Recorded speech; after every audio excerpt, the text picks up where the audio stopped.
Tanah Papua tak henti memanas. Kelompok bersenjata tak henti menebar ancaman. Korban nyawa pun terus berguguran. Tidak hanya aparat, warga sipil juga ikut menjadi sasaran. Lantas, langkah apa untuk menghentikan tumpahnya darah di Papua? Bersama saya Kamarati, Anda menyaksikan Cover Story One KKB di Papua. Bagaimana?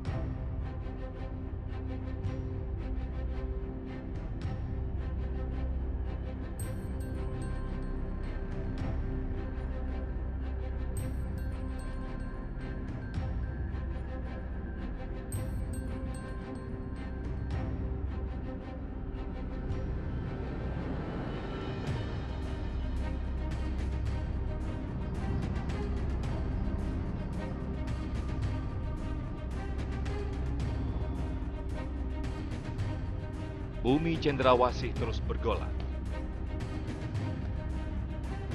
Kelompok kriminal bersenjata kian menebar ancaman. Aparat gugur. Warga sipil pun tak luput dari bidikan.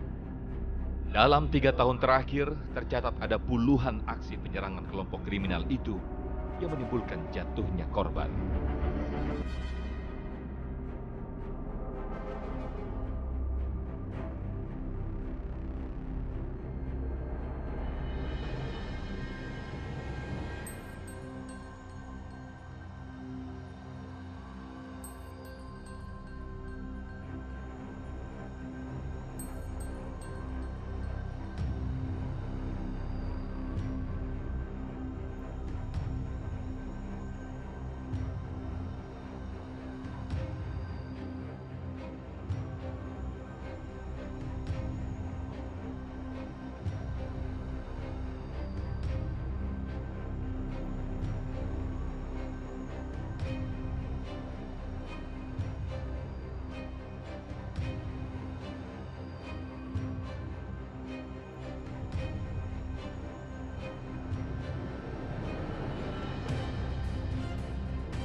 Saya juga telah memerintahkan kepada Panglima TNI dan Kapolri untuk terus mengejar dan menangkap seluruh anggota KKB.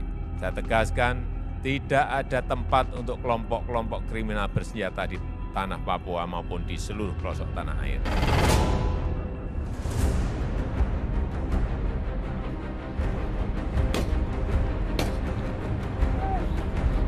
Rentetan konflik di Papua memicu tanya, apa yang terjadi? Bukankah pusat telah memberikan sejumlah keistimewaan kepada Papua? Tapi mengapa konflik tak lekas berakhir? Jadi tim kajian Papua Lipi itu kan melihat ada 4 akar konflik Papua.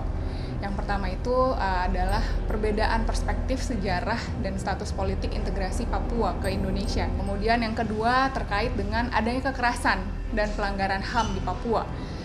Dan ketiga ada kegagalan pembangunan. Kemudian yang keempat adalah ada diskriminasi dan stigmatisasi terhadap orang asli Papua. Bahkan sampai hari ini saya pikir 4 akar konflik tadi itu masih relevan dan masih memang menjadi persoalan utama konflik Papua. Gitu. Jadi kita menyelesaikan soal-soal pembangunan tapi tidak menyelesaikan soal politik. Menurut saya sih tidak menyelesaikan, tidak akan memberi efek terhadap konflik yang sedang terjadi. Jadi masing-masing kelompok ini, mereka sebenarnya tidak mempunyai kesamaan visi atau misi dalam perjuangan mereka. Kepentingannya masing-masing, bervariasi. Nah, tapi lebih kental kepentingannya adalah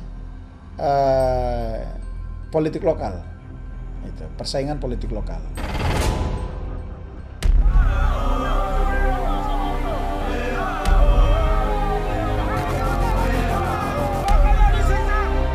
Terus memanasnya konflik di ujung timur Indonesia itu menuntut pemerintah pusat sigap mengambil langkah taktis.